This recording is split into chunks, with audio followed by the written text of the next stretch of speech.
안녕하십니까 세무사님, 월드클래스 코리아의 강지윤 변호사입니다. 오늘은 명의신탁 증여의제와 관련된 대법원 판례를 소개해 드릴까 합니다. 앞으로 명의신탁 증여의제 관련해서 몇 개의 대법원 판결을 소개해 드릴 텐데요. 그 중에 첫 번째 대법원 판결입니다. 흔히 접하기 어려운 이런 사례인데요. 그렇게 내용 자체는 어렵진 않습니다. 간단하니까 보도록 하겠습니다. 오늘의 그 사안은 포괄적 교환, 주식의 포괄적 교환 사안입니다. 그러면 사실관계를 먼저 좀 살펴보도록 하겠습니다. 등장인물들을 먼저 정리를 해보면요. 여기 소외인이라고 이제 하는 사람이 우리가 소위 말하는 명의신탁자, 자기의 주식을 맡긴 사람이고요. 그리고 원고 1, 원고 3, 원고 4 합해서 이제 원고 1 등이라고 하는 이 사람들이 바로 차명주주입니다. 그러니까 소외인이 주식을 원래 가지신 분들이고 그 다음에 원고 1, 3, 4에게 주식을 신탁한 상황이죠. 근데 이제 이 상황에서 주식의 포괄적 교환이 일어나고 반포텍이라고 하는 회사가 모회사가 되고 스타엠은 자회사가 됩니다. 그러면 잠깐 간단하게 그림을 그리면요. 자, 처음에 지금 있었던 회사가 이렇게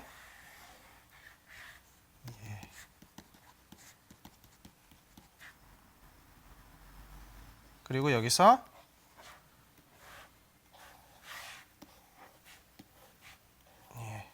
제가 이제 차명주주를 T라는 약자로 쓰는데요. T. T. 차명주주가 이렇게 주식 일부를 소유하고 있었고, 그리고 원래 신탁자 K라고 약자를 쓰면 이렇게 주식을 소유하고 있었죠. 그러니까 주식 전체는 K 것인데 T라는 그 차명주주에게 신탁을 해서 일부 차명주주가 소유하고 있는 이런 형태였습니다. 근데 이제 이 상황에서 포괄적 교환이 일어나서 여기 이 회사가 반포텍이고 이 반포텍이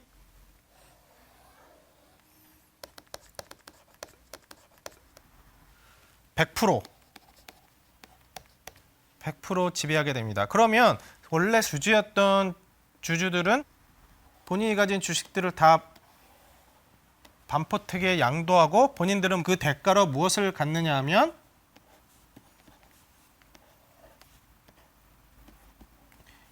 이 반포텍의 같은 가치의 반포텍의 주식을 가지게 됩니다. 원래 뭐 반포텍에는 그 K와 T 외에도 뭐 다른 주주들 뭐 A, 뭐 B 뭐 이런 다른 주주들이 이렇게 있을 수는 있겠죠. 그런데 어떻든지 간에 다른 주주들을 굳이 뭐 언급하지 않더라도 이 내용은 이해가 되니까요.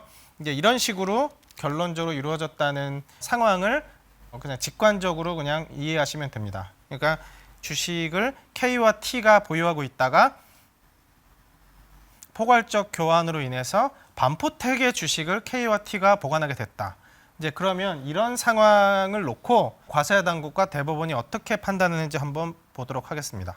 이 3번이 지금 방금 말씀드린 반포텍의 주식을 그 차명주주들과 그리고 명의신탁자가 가지게 된 경위를 그냥 쓰고 있는데 구체적인 뭐 비율이라든지 뭐 주식 수라든지 그런 거는 굳이 복잡하니까 언급을 안 드려도 그 그림만 생각하시면 될 것 같습니다.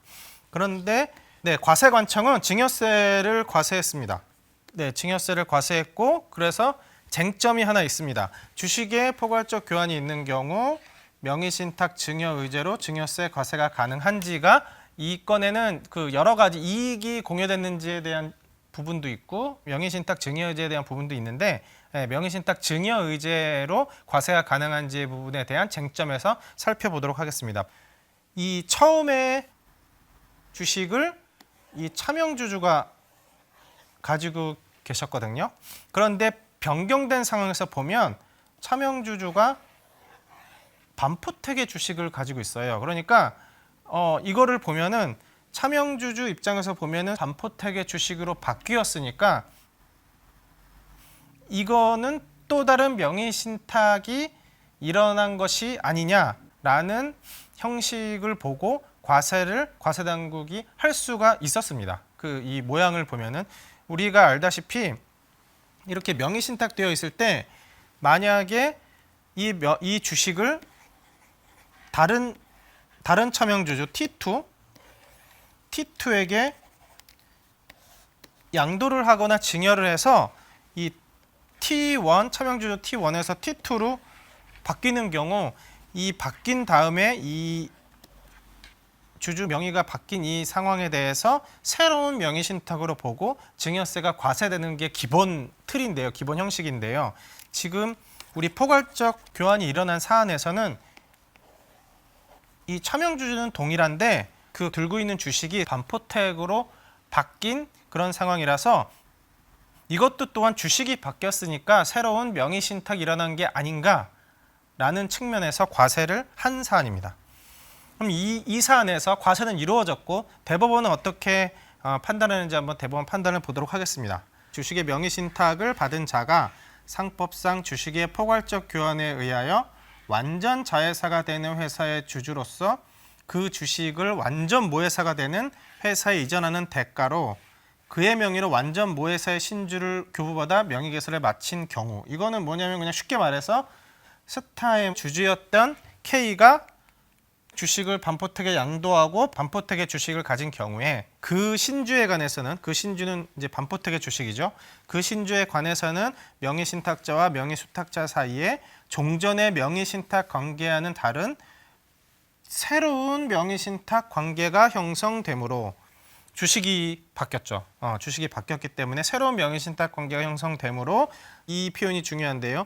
그 자체로는 상증세법 45조 2의 1항에서 규정하고 있는 명의신탁 증여 의제의 적용 대상이 될 수 있다. 그러니까 이런 표현은 굉장히 대법원 판례에서 보기 힘든 신기한 표현인데요. 그 자체로는 적용 대상이 될 수 있다라는 이런 표현을 쓰고 있습니다. 그러니까 형식적으로는 새로운 명의신탁 관계가 형성한 것으로 볼 수 있다는 그런 내용인데요. 증여의제 적용 대상이 될 수 있다. 그 자체로는, 이 뉘앙스로 보면은 뒤에 부정할 것 같은데 그 느낌대로 뒤에서 이제 자체로는 명의신탁 증여의제 대상이 될 수 있다고 하지만 실제로는 과세를 하면 불합리하다는 내용을 하고 있습니다. 일단 명의신탁 증여의제 규정의 취지, 특성을 먼저 나타내고 있습니다. 조세피 목적의 명의신탁 행위를 방지하기 위하여 실질 과세 원칙의 예외로서, 이 부분에서도 또 설명드릴 내용이 또 있긴 하지만 일단 지금은 잠깐 넘어가도록 하겠습니다. 실질 과세 원칙의 예외로서 실제 소유자로부터 명의자에게 해당 재산이 증여된 것으로 의제하여 증여세를 과세하도록 허용하는 규정이므로 조세 회피 행위를 방지하기 위하여 필요하고도 적절한 범위 내에서만 적용돼야 하는 점. 그러니까 이 명의신탁 증여 의제로 인해서 증여세를 부과하는 이 규정은 원칙적으로 세금이 부과가 되는 게 적절하지는 않은 사안인데 실질과세 원칙의 예외라고 하니까 실질에 비추어 보면 세금이 부과하는 게 적절하지 않은 사항이지만 그래도 정책적으로 세금을 부과하는 것이므로 적용을 넓히지 말고 적용 범위를 가능하면 줄여야 된다.